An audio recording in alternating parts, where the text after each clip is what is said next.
whatever your selfhood is, whatever your own scent is, your own true core self, how is that being assaulted? How many ways are they doing it? It's through the food, through the milk, through the sugar, through the meat, through the pharmaceuticals, the pills, etc., and then up to the next level, through the conditioning of the people around you from the time you've been a child. Look at their lives, or were their lives working for them, and your neighbors and all of these people, and start to put together this framework of just how you are in the fishbowl, totally and utterly programmed by all of your environment, because environment, at least, has been understood now as so incredibly important to the development of the mind, and it never stops being. You talked earlier about how the Illuminati, would need so many years to continue their program, that why didn't it end just after the catastrophe, remember? Yeah, it takes this maintenance, it takes this constant holding down.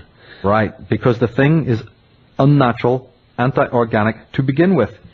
But anything that is unsustainable in this sense, of course, requires constant injections of energy and constant maintenance and constant blind, obeisance to keep it moving, because it's a thing that if left for 5 minutes on its own would simply rot. Nobody would have anything to do with it, you see. So the whole thing requires constant maintenance. I think that's a really great thing to look at, because that force that they're holding down, that just shows the strength, and that shows the power within it. And when you do look at every direction, there is something that is blocking your signal.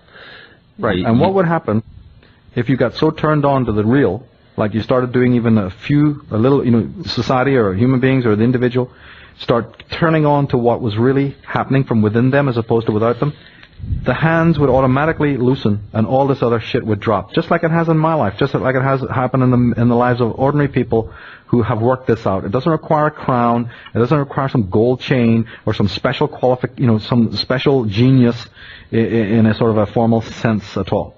It requires being turned on to what you are within. And I guarantee you that when you find what that is, there will be some sort of external, concomitant. You may in turn be a great artist. You might find that it's through making movies, that is an expression. It may very well be even in working with music or working with architecture.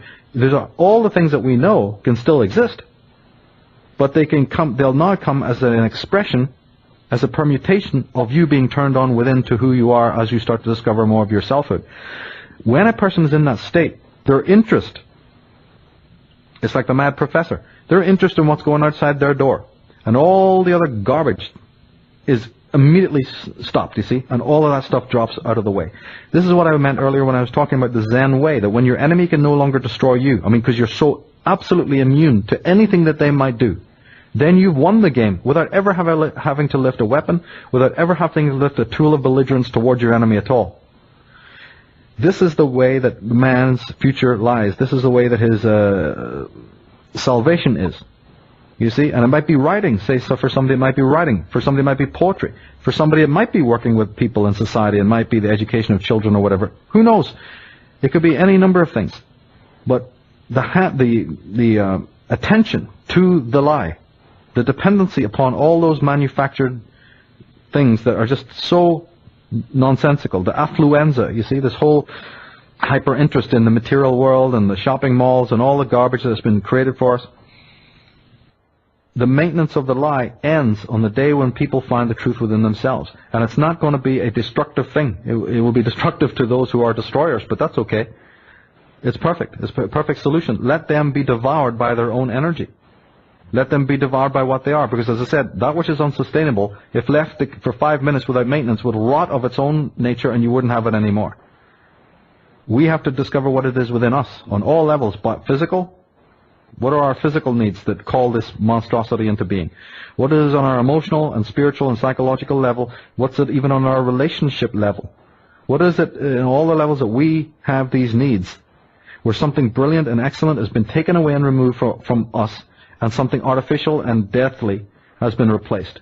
This is what is behind the subliminal problem of subliminal advertising, where subliminals and art and beautiful creativity could be used to take your soul up to incredible heights, is now being used to destroy you and to confuse the minds of children and to make them bulimic and all these dietary horrors, that young girls have and all of this kind of thing, all being created by the subliminal.